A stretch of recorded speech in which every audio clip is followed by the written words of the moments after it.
a special occasion. Buddy Shotz episode 200.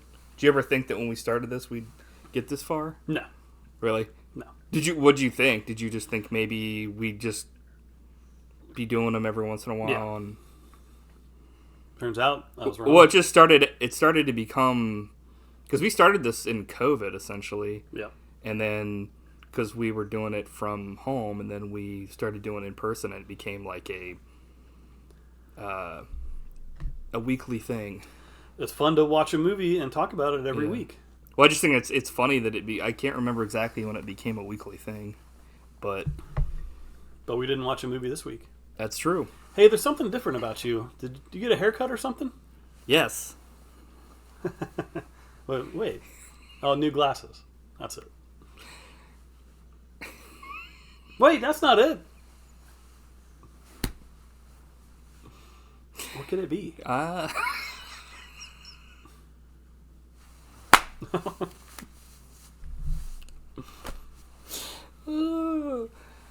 say good thing we're not... Wait, it's that fat scarf. Fat scarf. What's the deal? Oh, man. Fuck, I got bit. I'm sorry.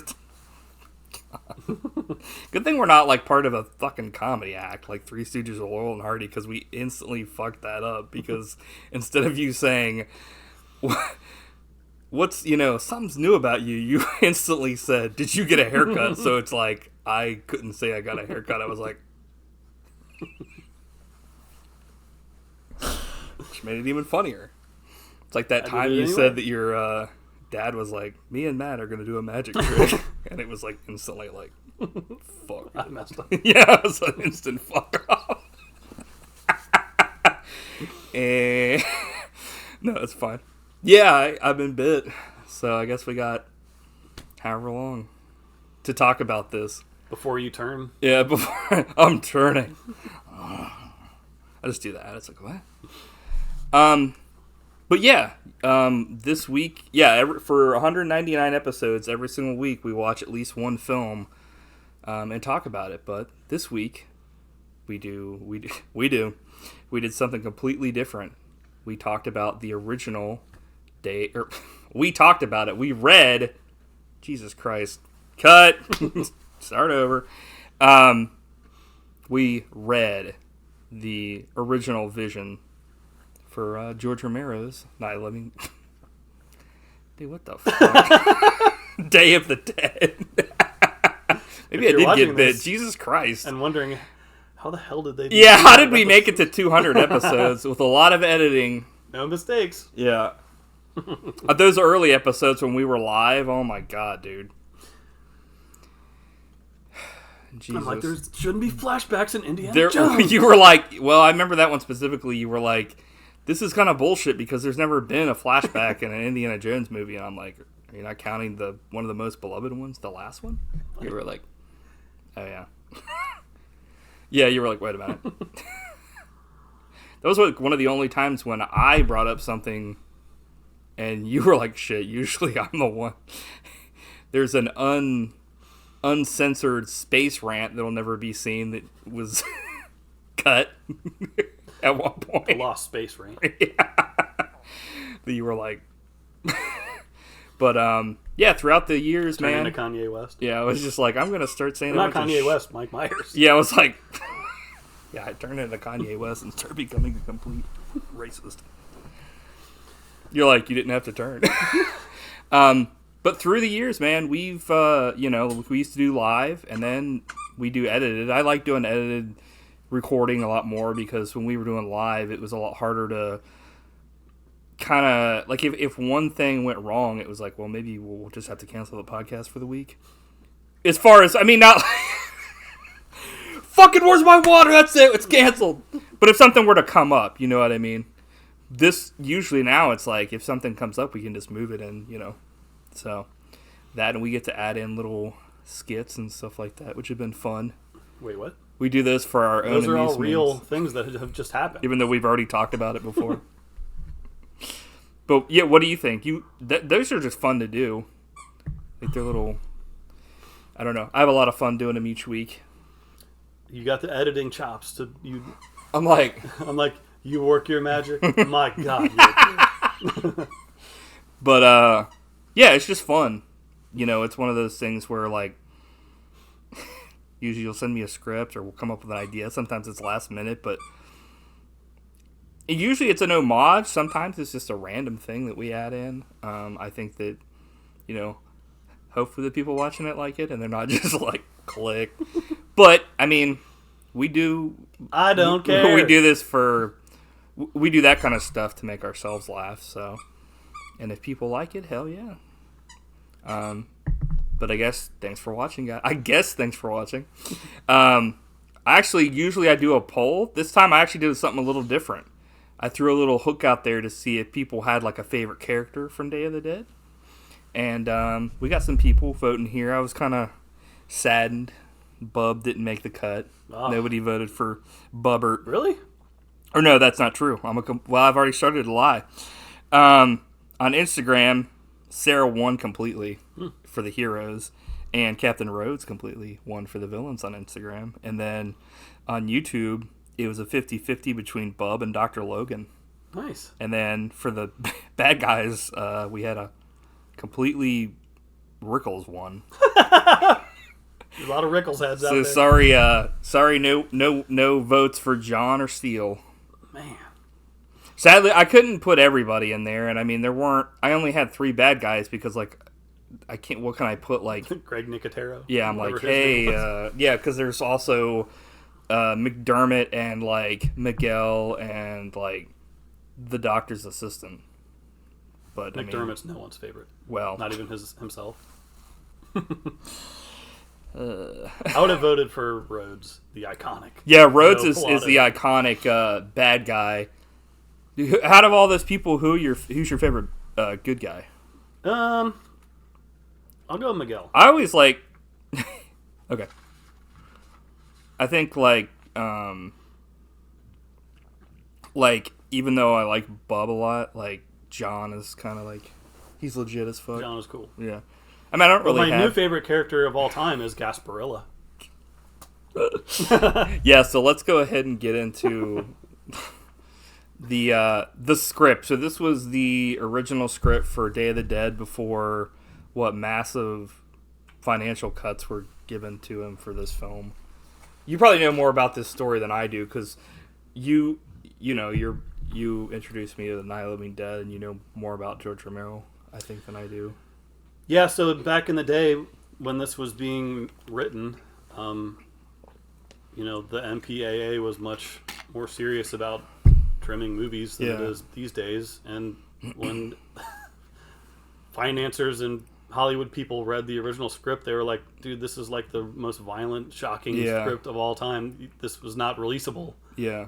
You're going to have to cut it way down. So he had to make compromises because the budget shrank. Yeah. Because it was just too risky to spend a ton of money on a movie that insane. Yeah. Romero's like, the FCC won't let me be me.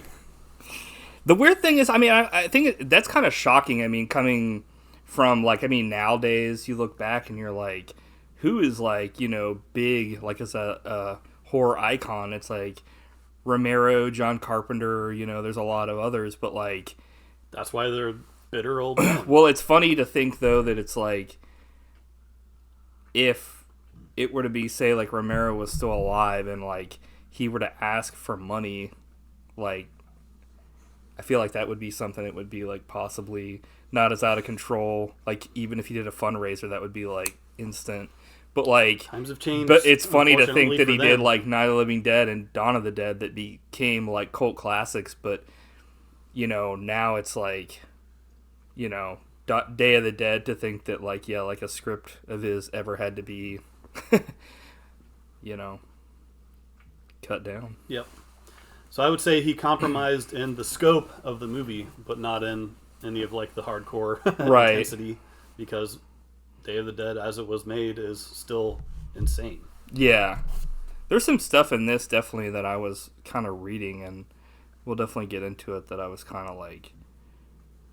I don't know if it felt like, even though the movie that came out is definitely, like, mean-spirited with, like, some of the characters, some of the stuff that happened in it was like, Jesus Christ, like, It's like, I think that's why was he going through a divorce, George Romero or George Lucas style, or people who meet George Romero are always surprised when he's a nice guy. Yeah, he's like that. He was so nice when I met him. Oh my god, this is like the work of the angriest person of all time. Yeah, I was like, tone it down a notch. Is this your first script? Your first time reading a full script? Yeah. What'd you think of that experience? Imagining the movie. Well, actually, okay, so it was the first time reading a script that, like, was, like, a professional, like, movie, from a movie person. I've read scripts before from, like, you know, when we used to film stuff back in the day and stuff, like, I don't read scripts, I write them. It's like, but yeah, back in the day, that kind of thing, where it'd be, like, being sent a script and stuff like that for things I've done and been in. But, like, so I guess I have read a script for stuff that I've been in, but not, especially not for something that was the original script of something. That changed so drastically. Like, there's still a lot of things in this that got carried over as far as character names and stuff, but not a lot of, like, character attributes. Mm-hmm. They're kind of spread out among people instead of distilled and condensed into their final forms for the movie. So yeah, I've read a few in my time. I remember reading, I was so excited for Kill Bill. I read the script before the movie came out, and like I was so disappointed when I saw the movie because I wasn't surprised by anything that happened, which was on me.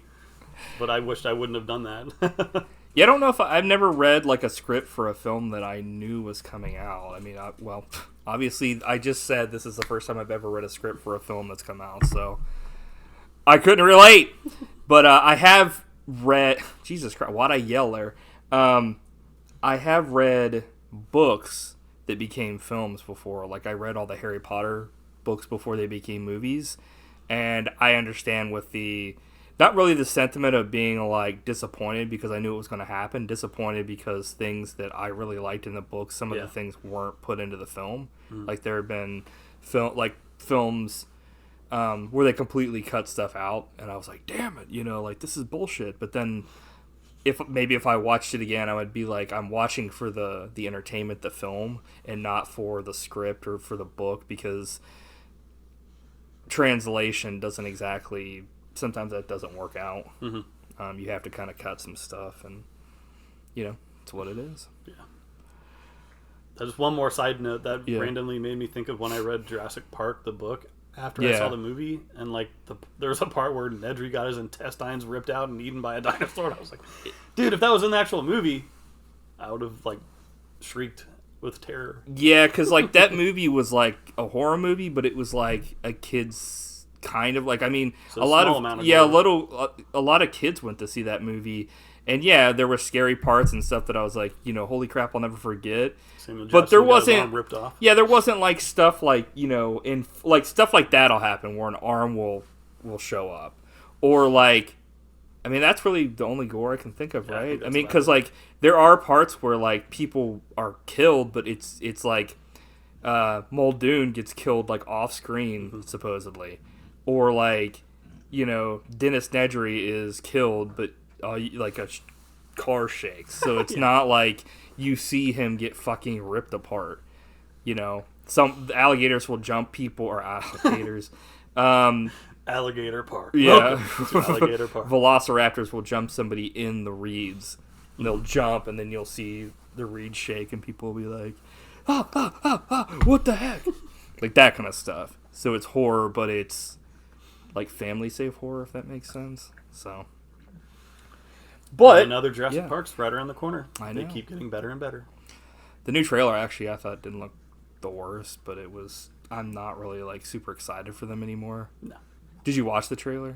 Okay. Well, we can talk about that after the thing. So this is the alternate script, the original script for Day of the Dead, written by George Romero, and yeah. So, right off the bat, one of the things I kind of, like, noticed that, like, just the scale... Because the beginning is kind of the same for the most part, as far as, like... The first scene. Yeah, not including, like, the scene where Sarah's in that, like, room or whatever, the dream. But, like, when they first show the Florida city or whatever, and there's all that stuff going on with, like, you know, the zombies coming out, and right away there's, like, he mentions, like, 10 alligators or so, and in the, like, the final version, there's one alligator that comes out of a bank with a rubber band over its mouth.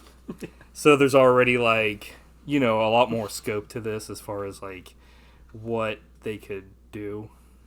Or what he had envisioned, I guess, yeah.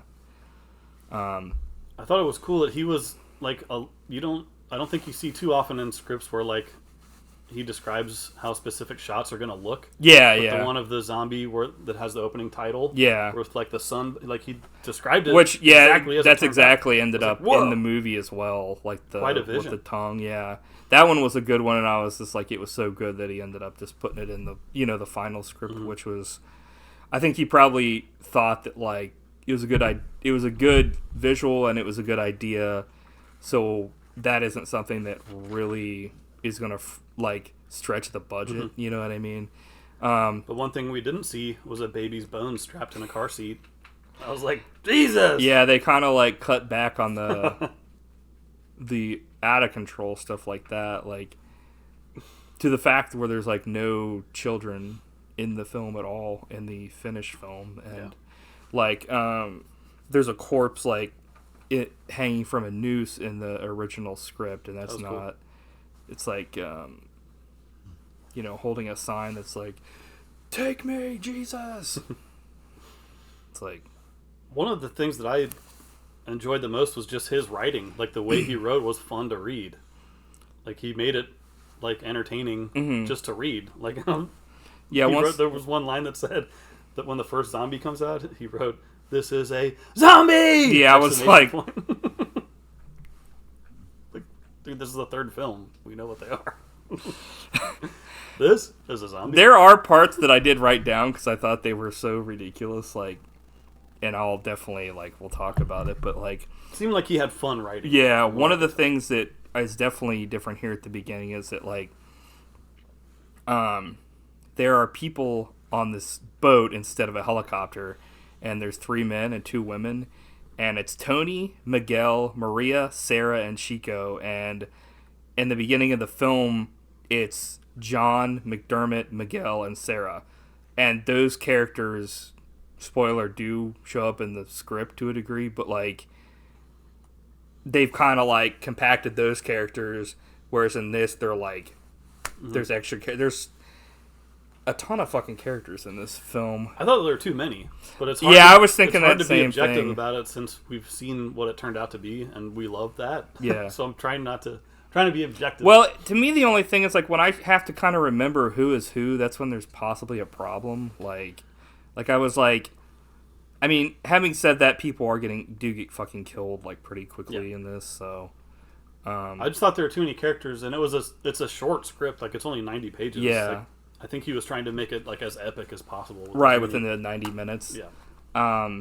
One thing that, like, you don't really in the movie that, like, isn't is a thing in this is that, like, in the movie there's a lot more, like, hopelessness, and as far as, like, you know, there's only a certain number of people that are still alive, and they have never been able to get a hold of anybody else, but, like, right away in this film, like, they come across other survivors, and, like, they have this big action sequence where, like, you know, people get killed, and, like, other people get, like, the looters get, you know, killed and all that kind of stuff, and they have this boat chase and all this other stuff, and, you know, so many more shootouts in this version. Right, Miguel gets, like, bit, like, right off the right, which, like, that happens, like, halfway almost to the end of the film, and yeah, it was just, like, stuff is kind of all over the place as far as, like, where it got put in the film and stuff.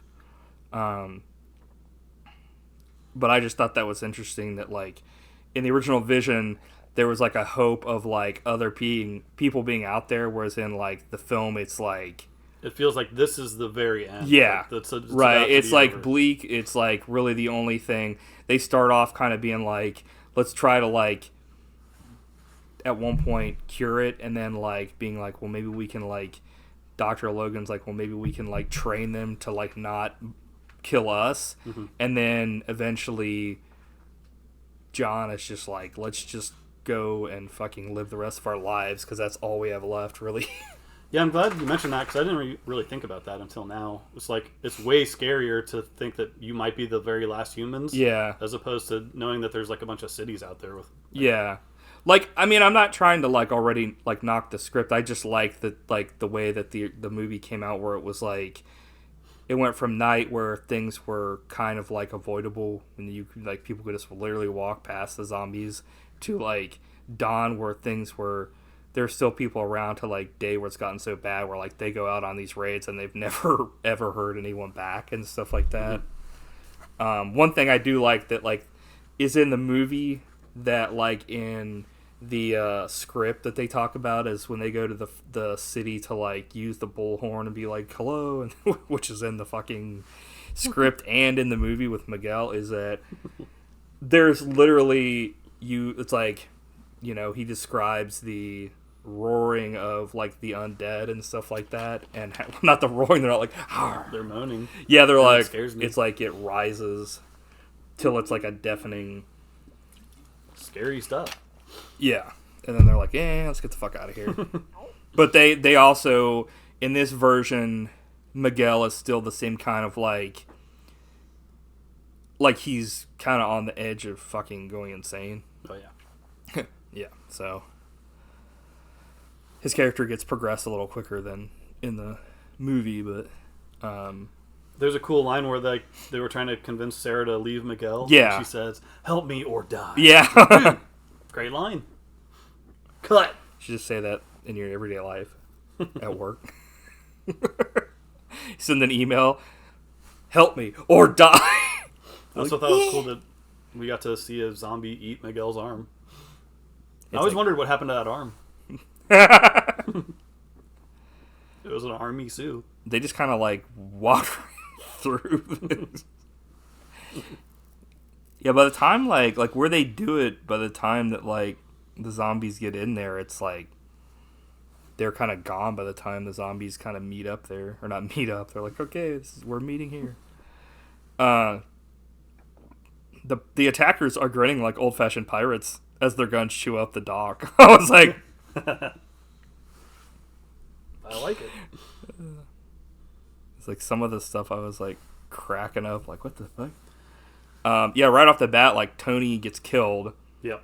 And like Maria wants to see if he's gonna turn like or not, and then he rises and kills her, and they both die. So it's like already right off the bat, like within the first couple of pages, you've killed off like 2 characters. Yeah, there's a lot more arguing about like, what should we do? You know, what should we do if he comes back? Which I don't think there's much if at all in Day of the Dead. Yeah, they're at this point, like the people that are still alive are alive because they've accepted the fact. Yeah.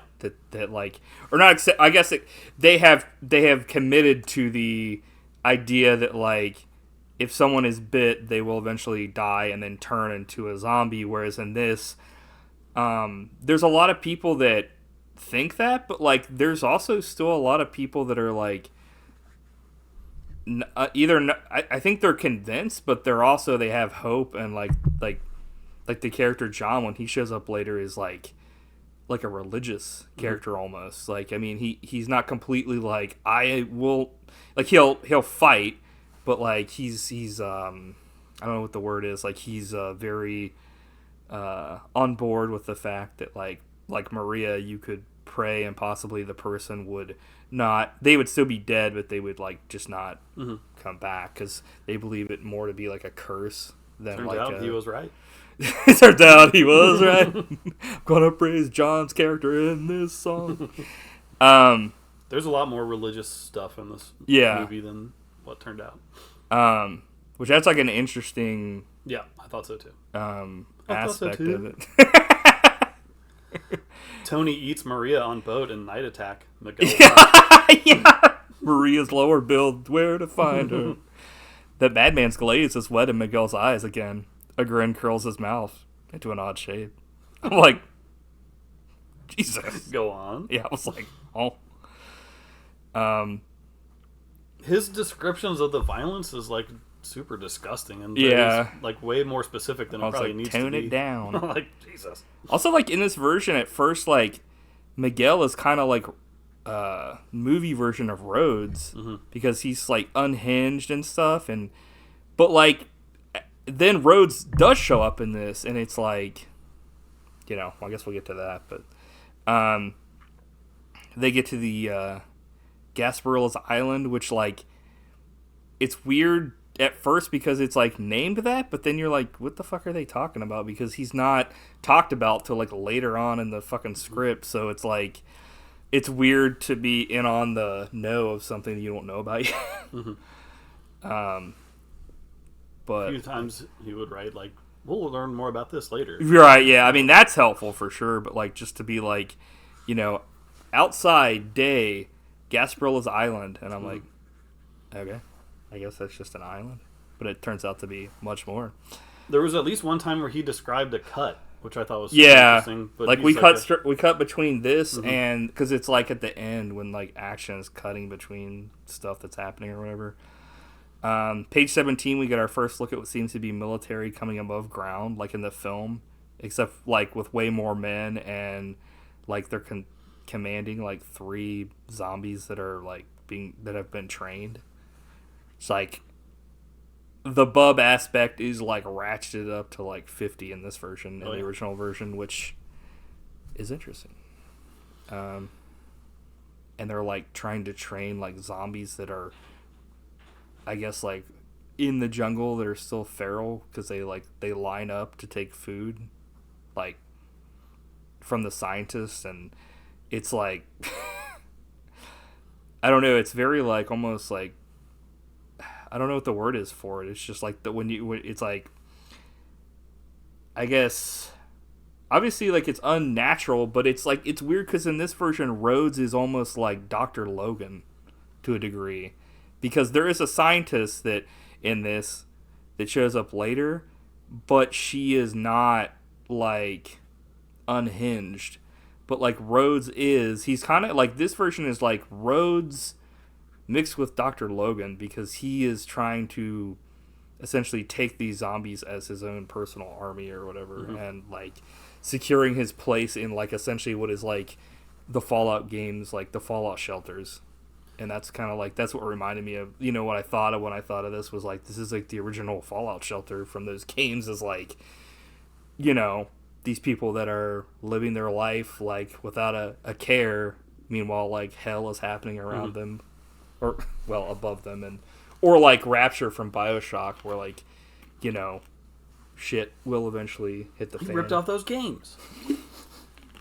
That's one thing I like a lot. That's also about true. Day of the Dead is the movie is the struggle between the military and science is much stronger in that, and it's like because they both are kind of right at the same time. Like they have good points. Yeah, it's an interesting argument. Yeah, and that it's like that didn't really come through in this original script. Yeah, in this one it's like they've honestly, if like what happened in the film didn't happen as far as like the infiltration, shit would have just kept going, like, and they honestly had a good thing going. They honestly, they were doing some fucked up shit to those prisoners, and like the zombies were being, taken advantage of. But it's like, they're zombies. What else are you gonna do with them? Like, either kill them or run from them, keep them out. But like, the one thing obviously that's kind of like, the one dude is essentially like, the judge, jury, and executioner that runs the place, which it's weird because to see like Rhodes is not in charge in this version. He's trying to get like as much power as he can, but like there's a guy that's above everyone else. Super Rhodes. Yeah. But like, it's like he's on board with the research, whereas in the movie it's presented that Rhodes is like a military guy through and through, and he has been promoted to being like in charge through way of death succession, not because he was like the best person for the job. It's kind of like, if a president passes away and then like finally got to this lunatic, right, the vice president takes over, and like maybe the person wasn't ready or something like that, that kind of a deal. And that's what happened here, because in the movie they even talking about how the last guy that was in charge was actually like everybody liked him and stuff like that, and he was more favorable towards like the scientist cause because he thought more about like the future, and Rhodes is just about like the here and now in one way, whereas John is about the here and now in the way of like everybody should just live their lives for now, and Rhodes is like, what can I do to like stay alive as long as possible. But anyway, he's running this monkey farm now. He is. Yeah, there's not really any tension with that. The only real tension is like we'll talk about later on. I guess we can talk about now where Mary and Rhodes at one point had a sexual thing, and the Mary is almost kind of like the scripts version of like Sarah. Yeah, Sarah's kind of not the main driver. Yeah, she's kind of like along for the ride the whole time. What do you think of the character of Toby Tyler? The nice guy soldier. The nice guy soldier. This was like, he was like, he's the guy that like essentially has become like Mary's like lover at this point. You're right. And he in the fallout shelter, and essentially like he gets punished because Rhodes still has something for Mary, and like he doesn't like him. Mary? Yeah, he's like, oh. He's like, oh, is that hair gel? But it's kind of like one of those things where like it's interesting to read all these characters that just didn't make it into the actual movie, but like some of them are like kind of not even really needed like for the film. Like to like if this was made into a film, there's like sadly like Dr. Logan was not as interesting as the movie version, just because like it's kind of weird. Instead of him being like he's a crazy person and he's interesting to a degree, but he's against experimenting on zombies because he was like forced to do it instead of being the one that was like in charge of it. It's kind of interesting. I wish I would have read this and then asked him like, hey, what made you like make Dr. Logan be like, instead of a guy that like was almost like religious, being like a straight up, I'm the guy that's in charge of all these fucking fucked up experiments. Like he did a 180 with his like mindset from the script to the screen. Which I'm glad he did, because he's like the best, most interesting character in the whole movie. Yeah, Dr. Logan is like just a raving lunatic. Yeah. Well, he's totally out of control. Yeah, he fucking like it fucks everything up. He's like, don't give a damn about your reputation. Or like my reputation. Your reputation? What? So this was funny. 2 more zombies appear. Then a third. They have no vests. They're ragtag, badass, and hungry as hell. I'm like, zombies were badass? I wrote that down too. So I was like, what? Like, I was like, the zombies were fucking badass. Like, they were like, hey. I also cracked up at one point when he said, the zombies are going to find their supper. So I was like, what is this, a grampy? Yeah, there was a lot of... I wrote a couple lines down that we'll go over that I was like... Yeah, it's like the zombies will finally have their due. And I was like, what? So there's like the army of zombies that are like... that will attack are called like the Redcoats. And they can actually fire fucking guns and shit, and they like kill the fuck out of like Miguel at one Rhodes point. orders him to gun him down. Yeah, and he's like, help me.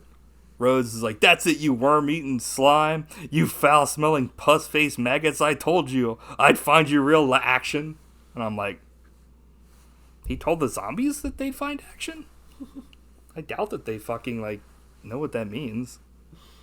And then like, yeah, Chico gets fucking just straight up killed. He's like strung up, and then some random person just caps him. Yeah. Rhodes wants to torture him. Yeah, he's like, you. At one point, there was a note about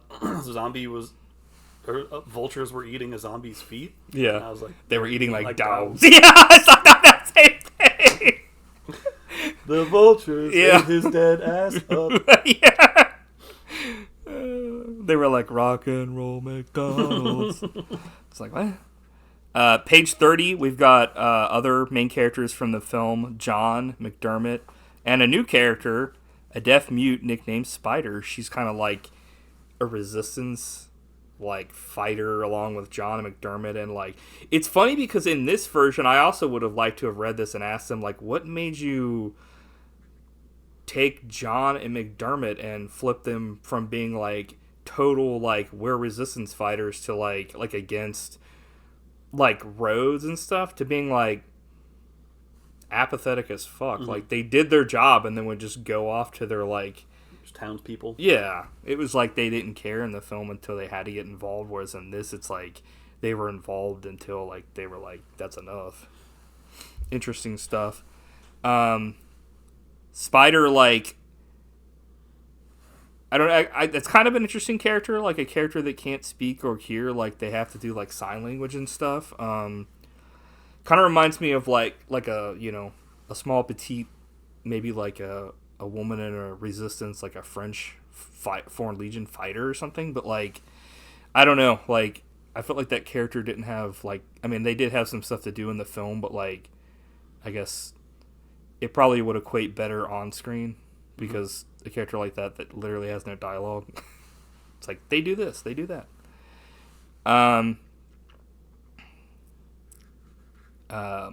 What was it? Where am I at here? I'm like, where the fuck am I? So at this point, you find out the true villain of this movie is the governor of Florida who's become a pirate. Right. I was like, that's the thing that didn't work for me at all. Like, no, I absolutely hated it. Well, I didn't hate. I wasn't like seething, but like I was like, there's no way this could have worked. Like, this is unfilmable. I just thought it was like too dumb. It was like too dumb for film. Yeah, I was like, he basically is like a human Jabba. You know what I was thinking? I was thinking like if they had like a really fat Bruce Campbell or something. Because they did something like that in like, well, like they did something like that in the animated film. What is it? Cloudy with a Chance of Meatballs, where he just gets fucking like 1,000 pounds fat, and he's the mayor, and he's a complete like dick. But like, it's just like he's essentially like really big, and he's like obviously like he's in charge, so everybody's kissing his ass. And, like, every night he just has sex parties. And, like, I'm like, dude, if everybody hates this guy, why don't they just fucking kill him? Like, it was like... He's too fat to do anything. Right. Yeah, but, it was like, ridiculous, like, and so over the top. I thought Day of the Dead was over the top before. This was insane. It's out of... I think Day of the Dead is, like, out of control the way that people are yelling and stuff all the time, but like the film itself is pretty subdued with the way that like there's no out of control shit like people, you know, there's not sex parties, and you know, this was like closer to like almost like a comic book thing or something. I was reading this and being like, what the fuck? Also, like something else, I don't know, your mileage may vary on this, but like I don't really know how I felt about the like John was calling the zombies bees, and I was kind of like, I guess maybe they were going for a thing where like they had different classifications of zombies that like were working in the, you know, they called it like the cave, but I feel like it would have worked better if they had called it the hive, because calling it bees would be like, oh, these are the worker bees for it, but they call it the cave and they call the zombies bees, and I'm like, and then some people call them the red coats or the coats, and I'm like, I don't know, the bees thing didn't really work for me. It was just, to me, it's like whenever like I watch something and multiple people call zombies different things, I'm like, dude, let's get on the same page here and just all call them one thing. Like, but you know, like I said, your mileage may vary. It wasn't like the governor thing where it like pissed me off. It was just kind of like, no, that was like when I was reading that, I was like, okay, you could probably improve that. Well, improve it or just get rid of it. I was like, this was just another thing that was added that I didn't really feel like was needed. Like maybe if this was like a show, like Walking Dead, and you had some random people that didn't know, you know, like, oh, we don't call them zombies, but like, you know, let's call them runners or whatever the hell, you know, freaks or something. But the one thing I did like though was that the people in power were still like the rich elite of the state, yeah, which is totally what would happen in real life. Right. I mean, that was actually believable. Yeah. But, like, this kind of is, like, a mix between, like, his idea for the original Day of the Dead to what kind of became with the setting of the Land of the Dead with Fiddler's Green. Yep. Except for things are a lot more, like, futuristic and opulent by that point. Because, you know, it was a lot later. But, like, they're in, like, a skyscraper and that and stuff, so... Yeah, it was cool to see those ideas morph into Land of the Dead. Well, it was also, very like... interesting. In Land of the Dead, it was a little more, like, even more optimistic to a degree because, like, things looked so nice and it was above ground and you had, like, stuff around it and obviously there were, like, you know, there were still a lot of zombies everywhere, but, like, you could at least see outside and stuff. The city was walled off. When's the last time you watched Land of the Dead? Maybe, like, a little bit after it came out in theaters on DVD or something. I mean, I haven't watched it in forever. Yeah, I'm sure that'll be one we'll have to do. I watched it again recently, and it got the bump. It's aging like a fine wine. I didn't really like it when I first watched it. I thought it was okay, but every time I watch it, I like it more and more. But I haven't seen it. That was like the last one. I think that was like an actual major George Romero one. Because that's good. Sadly, dude. The other ones were like straight to DVD or whatever. It seemed like, at least from what I remember.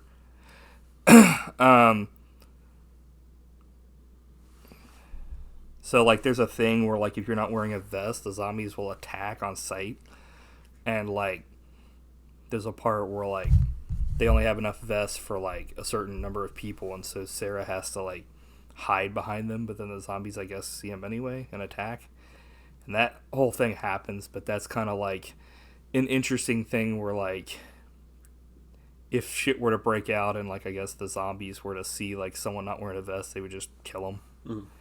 Which is, like, why don't people just go everywhere wearing vests? And this people are not wearing vests. But it's, like, I guess it's kind of like anything. I mean, people become complacent. It's, like, you know, a week after a national tragedy, people are like, shit. And then, like, a month, it's, like, completely forgotten. If that, it's probably, honestly, like, a couple weeks. Only woke wear vests. I'm an anti-vest. Right, yeah. Exactly, that's what I was thinking. Also, like, McDermott has a lot more lines in this. In, like, the movie, he's literally, like, doesn't say a damn thing for most of the film. It doesn't really do anything. That's his whole character. His whole character is to not do anything. But he actually has some good lines in this, like, which is kind of sad. I mean, he does have some... Like, there's one thing that I can't even remember that he does in the movie where it's, like, when he runs out at the end, he just throws it. He's, like, kills the zombie, and he's like, oh, like, that kind of thing. And it's, like, okay.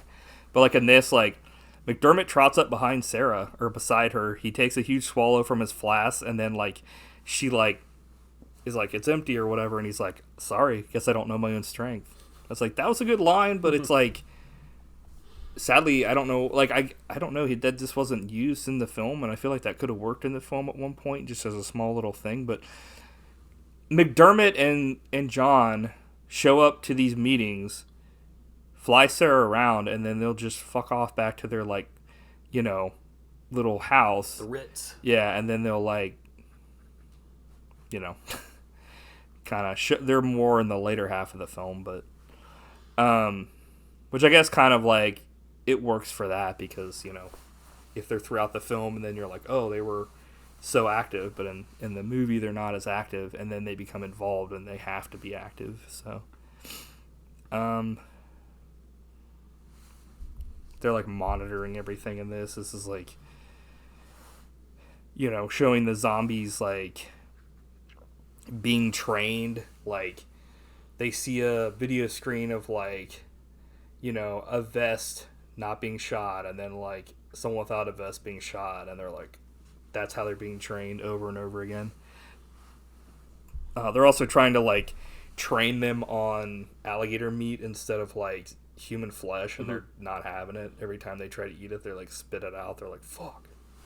Well, they don't say anything, but they're like, fuck. I thought it was interesting that, like, I think the governor believed that they would build an army that would be capable of, like, marching to attack other cities and like, take over. But Rhodes is like, the goal is just to keep them fed. Yeah. And not feeding on people. Like live people. Yeah, he's kind of like Dr. Logan, whereas, like, the governor is like Rhodes, where he's like, I want everything. And it's like, dude, I don't know if people are telling you this, but you got, like, fucking 5 zombies that will possibly follow orders. All the rest of them, like, barely can hold a gun. Like, when they shoot, they can't hit. Right? Yeah. I mean, I guess having said that, if you go up against a bunch of people and you have zombies that you can at least tell them to not attack you, that would be like a, holy shit moment. But, like, my thing would be to, if I had fucking a bunch of zombies that I could fucking, like, say Bub or whatever, because Bub is in this, or like Tonto or whoever else, that's in this, and you wanted to actually, like, survive, and you wanted to make a good in the world, just have them go out, every day and kill a certain number of zombies. Like, they could literally just do it with a fucking, like, a pipe or something. War of attrition. You know what I mean? And just literally, it would just fucking... Yeah, I mean, like, would you ever really make that much of a difference? I don't know, but at least in your vicinity, it would be like, there'd be no zombies. But the thing is, in the original movie, they barely have Bub following like, Dr. Logan, he'll listen to him, but, like, only in the very last little bit of the film does he even, like, pick up a gun and use it on his own. Yeah, so think it's for himself. Right, so it's like they're a lot farther along in this, to the point where, like, when they introduce Bub and the other characters, like, Bub can fucking, like, he's like the man with no name, essentially. Like, he's made into, like, a fucking cowboy in this. Gunslinger. Yeah, he has fucking 2 fucking revolvers, and I was like, what the fuck? Yeah, the star pupers, I'm like, bird. Including Bub. In both versions, he, like, essentially hates roads. Like, he can... That's one thing that kind of, like, carried over. He can kind of sense that he's, like, an asshole. And is, like... Bub is essentially, like, a human zombie. Like, well, I mean, I guess they're all human zombies, but, like, he retains a lot of his humanity, because he's, like, almost, like, more human than anyone else as a zombie, as a monster. But, he essentially sees him and it's like, fuck you. Like, he's not having it. But I thought it was cool because they had, like, a couple of these zombies that, like, whenever Mary shows up, like, Bub will, like, salute her, and, like, I think, like, one of the other ones would, like, run up and, like, shake her hand. And it's like, most zombies, if they would run over, would, like, attack, but, like, she has to shake his hand back, and then he's like, like puppies. Right. Yeah, they have no malice and stuff like that. Which I thought that was cool. That was kind of... I liked that. Like, yeah, I mean, it's obviously where Romero got his influences for these, because, like, they're, like, zombies. Like, one of them's named Bluto, and at one point he essentially says, this is a complete copy of the fucking villain from Popeye. And I was like, okay. And then there was one of them named Grumpy Tonto, which I guess is he used to be, like, a Native American, and I didn't write it down, but Romero specifically says that he was from a certain tribe at one point. Yeah. There was a Fatso. There was someone named Fatso, and then Bub. So, yeah, like, I thought it was kind of interesting that, like, they, instead of switch from, like, 1-star pupil, which, like, they have in the film, to, like, a bunch in this. Mm-hmm. This is essentially, like, their... Honestly, I feel like Day of the Dead was made today by, like, a big company. This would be their thing, would be, like, let's have, like, a core of them, like, kind of like how they did for, like, a bunch of movies I've seen, like Jurassic Park, where they have, like, trainable dinosaurs or something, It's like... I don't know. They're the new Knights of Ren. Yeah. I mean, I thought it was cool, but at the same time, I also like the idea of, like, the first bit of humanity actually being shown. But I thought it was cool how in the movie, like, you saw the first, like, the first emergence of intelligence with Bub, where one of the things I kind of missed out on in the script was that, like, you come in already through the process, so there's no, like, holy crap, like... I think the shock factor was, for me, when they come out of the jungle for the first time on the island and you see multiple zombies being trained to kill. I was like, holy shit. Mm-hmm. But that's the one thing that I knew about the script before I first read it. It's like they had a army of zombies, and I was like, okay, I'm in. That sounds awesome. Yeah.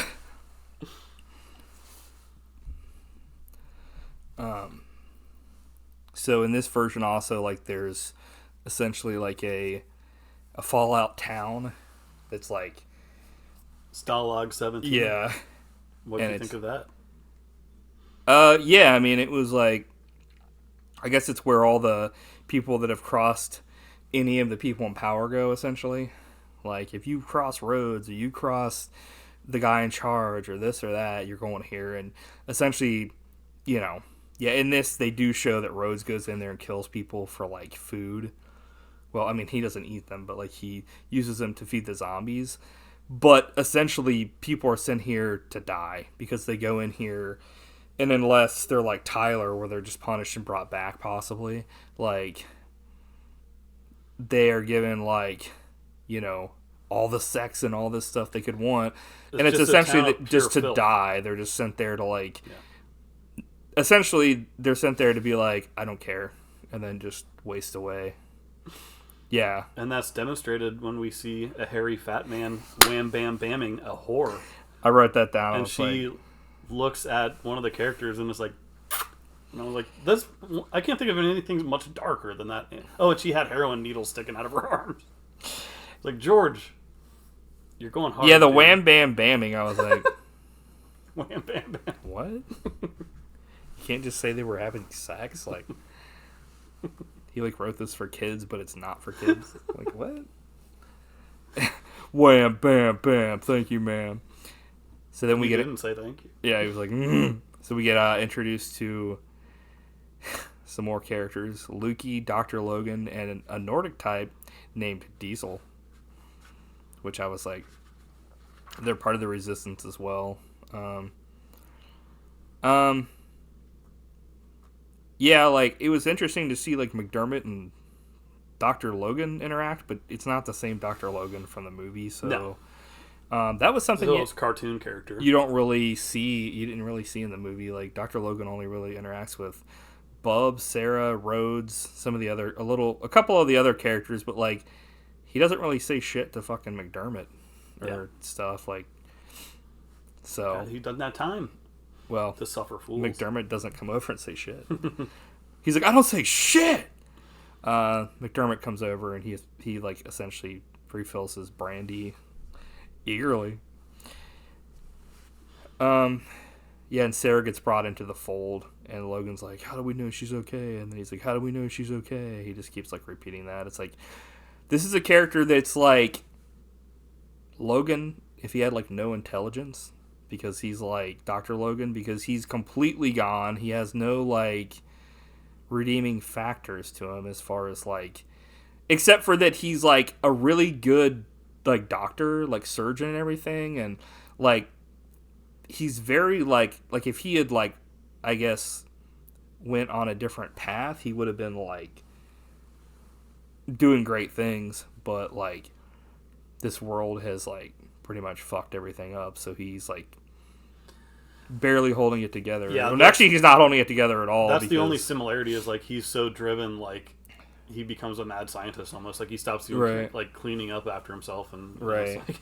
But he's, like, driven to to help people in the hospital, whereas, like, that's not really a thing in Day of the Dead, the film. Like, Sarah's kind of like someone that'll get, helps people with that, and, like, because she's got it together more. And Logan, he is so obsessed with, training Bub and getting his experiments that, like, he doesn't give a fuck about, like, anything else. He's, like, obviously, he's, like, Dr. Frankenstein, where he's got, like, he's tunneling.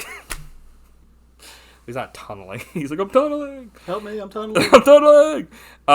But, like, he's sole focused, whereas, like, in this, Logan is, like, he seems like the problem is he's not really focused until he gets to the point where he's focused on blowing up the fucking cave, and then it's like everything else is like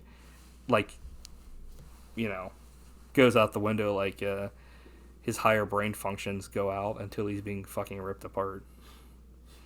Yeah, this Lukey character, I don't know, he didn't really No, these guys aren't. They're not much characters, at least in the script. Diesel was like a cool, like, I mean, he's a cool visual. Like, I guess they would probably get like a huge wrestler guy maybe in the movie if they put him in there. But like, he's literally just a guy that's really big that is like essentially like Thor. He's like size. A tank. I feel like they brought that back in Land of the Dead. Yeah, with Doughboy. Yeah. Or, no, Pillsbury. Sorry, it's way worse. I was like, what?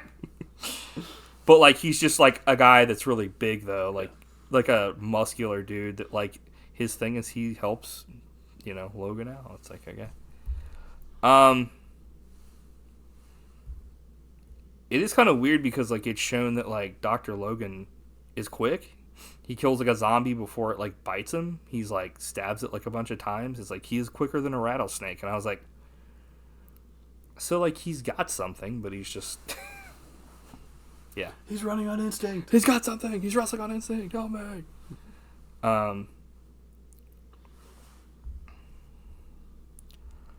This is where Gasparilla comes in and things really get cooking. Yeah, I'm trying to see if I can fucking find where we talk. Like, I even wrote anything down about that. His thing is, he has huge orgies with like tons of like food and drinks and stuff. But he also likes to see naked chicks exercising. Yeah, it's like such an '80s thing. Like, yeah, Thigh it's Master. just like, okay. I was like, he might as well have had a Rancor pit. Yeah, pretty much. Yeah, Gasparilla munches on some fruit. He's a fat man with a handlebar mustache that makes him look like Pancho Villa. I'm like, okay. As an indication of rank, he wears a military jacket, but underneath is a Hawaiian shirt with a bold flamingo and palm tree pattern around his neck, nestled. In the rolls of fat, there is enough gold to stake a small business. It's like, okay, Jesus Christ, dude. All right, listeners out there, I want to see some concept art. Yeah. Gasparillo in charge as the script's version of Rhodes, except he's also looking for sex. Which I guess Rhodes is like, come on, Sarah, let's everybody fuck her. And then everyone's like, no. And he's like, okay. There's that one part where he's like, it's happening. And it's like, thank God there's no fucking rape happening. Yeah, Logan is sick. He can't hold stuff steady. There's a part where he's like, oh. And I was like, okay. Yeah, it's just so weird to see a character named Dr. Logan that is essentially against everything that the other character stands for. Yeah. It's like his good twin. Quite an or improvement. bad twin, I guess. I don't know. I don't know what you would really say about that. Yeah, this is kind of like a heist towards the end here where they kind of... Yeah, I think infiltrate. This has some third act problems for me. I thought it got kind of boring. Yeah, no, I agree. I was kind of like an inevitable conclusion. Well, it's kind of like a Ocean's 11 deal, but like not. I wasn't really into it that much. Yeah, I was kind of. It wasn't very suspenseful. It's like it's going to happen. Well, even if I didn't know, I was just kind of like, I don't know, like a lot of times with this kind of stuff, I'm just like, okay, just like. Either they're gonna fucked up or they're not. McDermott, the doc's gone. Diesel and Jack and Spider are with him. Like, who the fuck is Jack? They took the guns and the nitro. So yeah, they are gonna blow everything up. Which they like, dude. Like Dr. Logan like sews the fucking nitro vials into her fucking body. And I thought that was pretty cool. Dude. Good God, like that was interesting.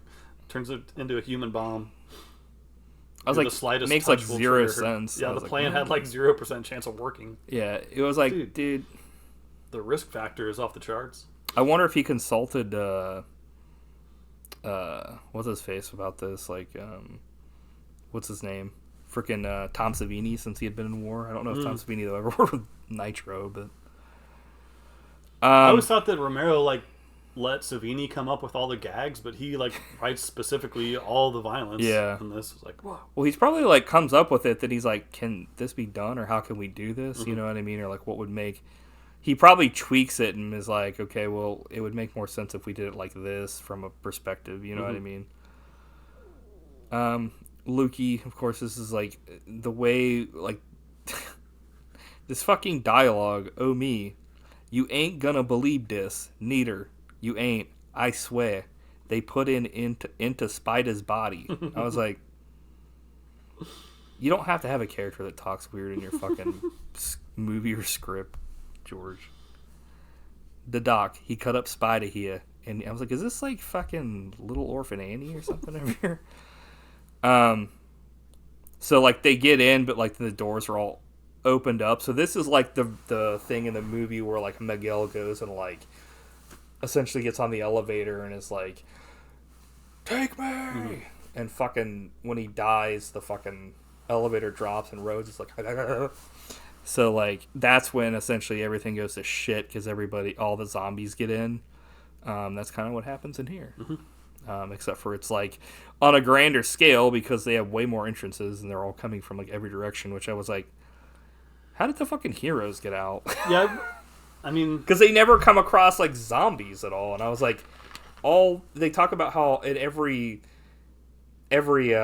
entrance zombies are flooding in, but the one they go out, there's none, and they don't talk about it. It's just, yeah, I wonder what it would have looked like, but I can't think of like in the movie when like there's hundreds of them on that thing. Like that's an image that is like amazing, and I didn't really. I think it's also like from the people inside when they're used to like it coming down with just whoever's on it to see that they're like, holy shit. Yeah.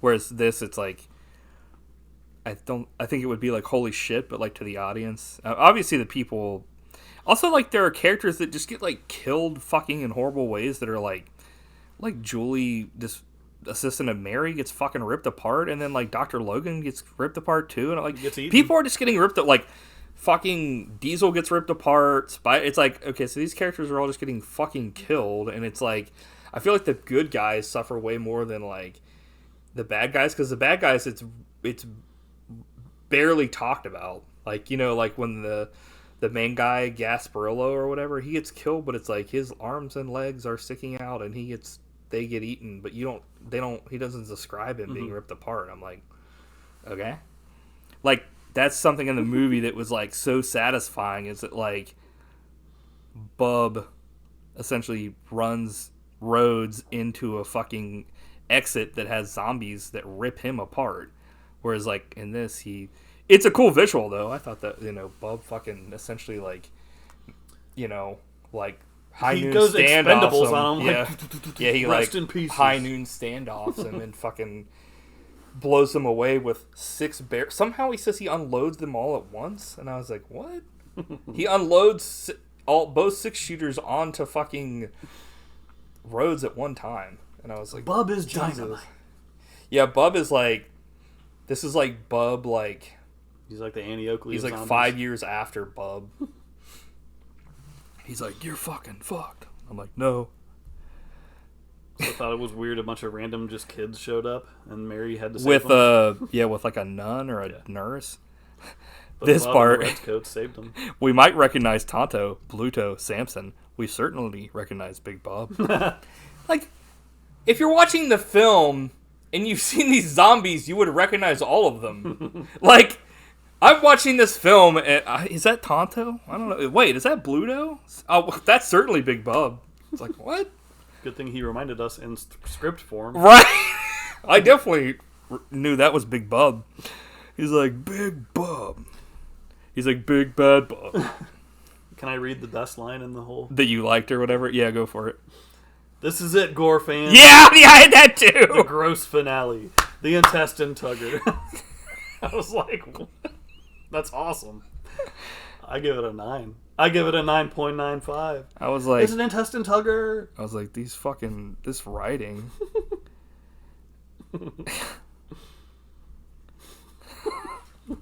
So stupid. Mary is running along, the nurse and the children. Suddenly, from out of a doorway comes Captain Rhodes with the stormtroopers. He says, "Where are you going, Mary?" Without answering, she leads her band through a manual door that leads to the dormitory. Rhodes says, "Stop them! Shoot them!" So, like, it's like, this is the scene, essentially, where he's like, "Kill that woman or I'll kill you, Steele," and fucking, they are going after these children, and then, like, Tonto, Bub, Bluto, and Samson essentially defend Mary and the kids, like you said. That was probably, like, one of my favorite parts of the entire script. It was a fist pump moment. Yeah, I was like, this is probably the best part of the entire script, in my opinion. I think the very ending is super interesting.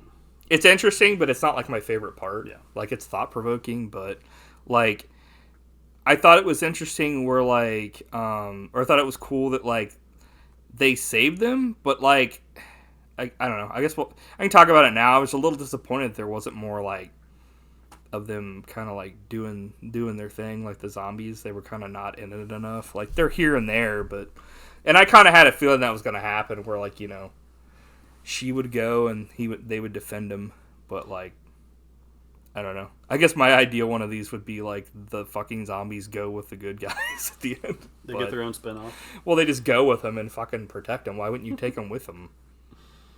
They could play video games in the shed like Shaun of the Dead. But, you know, I don't know. To me, it makes no sense. You spend all this time, and they essentially think that you're family. So why would you not just take them with you? You know, like, I don't know. Family. Yeah, it's like sometimes I feel kind of lonely. I want to be with my family. Zombie. Yeah, like family. It's like, skip. It's like the worst one on that one, or like every house needs a home or whatever. Which every heart needs. Yeah, which is like every house needs a home. Which is like this house is homeless. Oh man, get it a home. Which is like the same one as like what's that one song? It's like a complete rip off of like every time you say, I should have sued. Help me, every house needs a home. Oh my god, dude, I'm fucking trying not to cry. Or not cry. I'm gonna cry, help me. But like, let the walls come down on me. It's like, what? Bub style. Mary salutes him. I thought this was cool.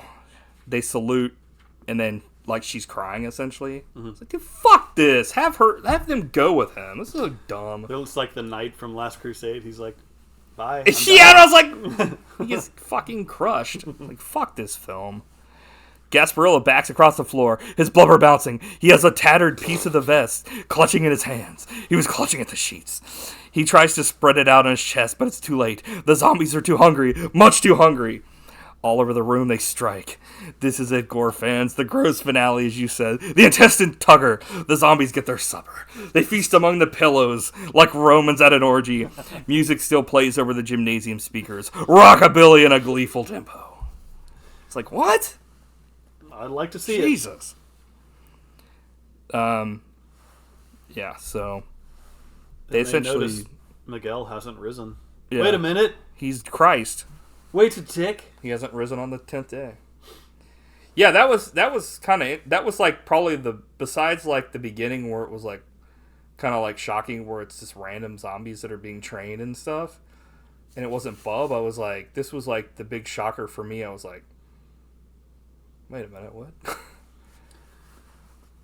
So I interpreted that as the zombie curse is over at the end of this movie. Is that the way you read it? That, or like he was one of the people that was immune, but he's dead, so he's fucked. Or what?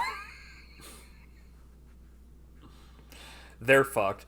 But it could also be that, like, yeah, like, that's why they were, like, watching the other body at the end where, like, they were, like, if it was really indeed a curse, then maybe, like, it's over, and, like, they're watching the body to see if it returns, and if not, then it's like, holy shit. Like, how long do we watch? It's like, forever. I was like, holy shit. Do you think that their, like, I guess, good deed of, like, blowing up the evil facility, like, triggered God to end the curse? He was just waiting. He was watching, waiting, commiserating. I don't know. I mean, the timing is weird. You could have. I guess it could have been one of the. You know, what would be weird if it was one of those things where like something that was done when all the shit happened was like switched on, and it actually like helped prolong zombie across the world. Yeah. And then fucking when it got blown up, it switched off. But that's the thing. That's what's kind of cool about like the Romero stuff is it's like they never really which is something that I think that Walking Dead completely fucked up. Like within the first season, they were like CDC won't let me be me. But also the religious stuff continues at the end because John is baptizing the kids. Yeah, he baptizes like everyone. He's John the Baptist. Oh shit! I didn't even think about that. then damn. it's the end. He's like, I promise. He's like, do a little boo thing. Yeah, the end. I promise. I was like, what? That ending was pretty cool. You got to admit, even though the I promise would have been totally ridiculous. Yeah, that part was stupid, but I liked the final shot is them looking at a dead body. Yeah. What I would have done, I mean, what I thought would have been cooler is if it literally just like faded out, like The Thing style. Or yeah, because it's like it like leaves it up for interpretation, but like you've already seen proof positive. But then again, it's like my thing is like, you know, I don't know, like when they were leaving, it's like, did he didn't point out for sure that like they had checked his head. But I mean, I would assume that the reason why she even said that is because they probably had. But you need to check up from the neck up. Yeah. But like, yeah, I thought it was cool because like everyone's being baptized, and then like the kids and everyone, and then like essentially Sarah's like, "Can you baptize me too?" Because she starts off as like a "fuck this is bullshit," like, you know, on the side of, you know, science, and then essentially like turns herself over to Jesus Christ of Latter-day Saints. Which isn't like, I wasn't like, that's the, but it was like, it was, you know, the switch because of the evidence that they saw of something that didn't add up. It flew in the face of everything they knew thus far. Yeah, it's weird that he just basically dropped all the religious stuff from the finished movie. Yeah, I mean, I don't know. I was thinking like, because at the very end of the movie, in the you know, they're on an island or whatever, which like they kind of like, it's funny because at the end of Dawn they're like, where do we go? And they're just like, you know, they just kind of fly into the night. Yeah, where do we go, my love? But in this, it's like they actually, you get like the like the happy ending, kind of like them actually being on a beach and like they've run out of marking off the days or on the calendar, and it's cool. But you still don't think everything's going to be totally right? okay. Yeah. Like, I mean, I thought it was now. Yeah, I mean, they'll probably die just of starvation, right? They were fishing. Teach a man to fish. Yeah, he'll eat for life. How's it go? I was going to say perfect. He'll eat for a day. Teach a man to fish, he'll eat for a day. Give a man a fish, he'll eat for life. It's like, every house needs a home. This fucking house is home without me. I always felt like that was probably the most optimistic ending out of all of them. Because people were like, you know, Dawn is very very campy and fun and stuff. But I think even though Day is super, it can be depressing and pessimistic, but like the ending is the most optimistic out of all of them, in my opinion. And I think that's what makes it good. It has like that. That's kind of what. Plus, it has that power ballad. Yeah, that's what kind of works in this too. With like, you know, at the end at least, with it being like, I will say it's kind of, it's like a fuck ton of people like escape in this. It's like John McDermott, Sarah, like how many, like 50,000 kids, and fucking a nurse, and Mary, and fucking like a dozen kids. What's the one name? Toby Tyler. Oh yeah, Toby. It's like, damn, they got like a fucking makings of a new city here, just chilling, killing. Or a new limited series, Day of the Dead. But that's like Reckoning. That's something that like originally was even like talked about. Like John was like, you know, fuck, you know, screw all these records down here. You know, she's like, what's it about? And he's like, just get a couple of babies and raise them. You know, we could get some kids and, you know, essentially teach them not to fucking waste their life on this old crap and fucking, you know. Yeah, I will say there was no scene in this script that's as good as that scene in the movie. That's agree, the best scene in the whole movie. That's a great scene. I mean, all the stuff with like Logan and Bub, is better than what's in the script, but only because I don't know. It was hard for me to like watch this or like to well, it was so good I felt like I was watching it, but like to read this and think of like, I mean, I don't think anybody could play Rhodes but Joseph Pilato, but like I feel like this version of Rhodes is almost more of like a Negan character, where he's like he's militaristic in the movie, but like in this film or in this he's more almost like a grizzled old like Clint Eastwood kind of like Sarge from Quake kind of character. You know, I could see him have like a buzz cut and like a cigar in his mouth. The dude from Avatar. Right. Like that, exactly. Like that kind of thing, where it's like... That movie had no cultural He's impact. like fucking Jake Sully. It didn't. We're the only people who talked about it in 20 years. Day of the Dead has had quite a cultural impact. It's true. Among people that have homes in their houses. Yeah, I definitely enjoyed reading it, and it's been fun to talk about. So I guess the question is, I guess like in your mind's theater, you were essentially watching this film and stuff like that.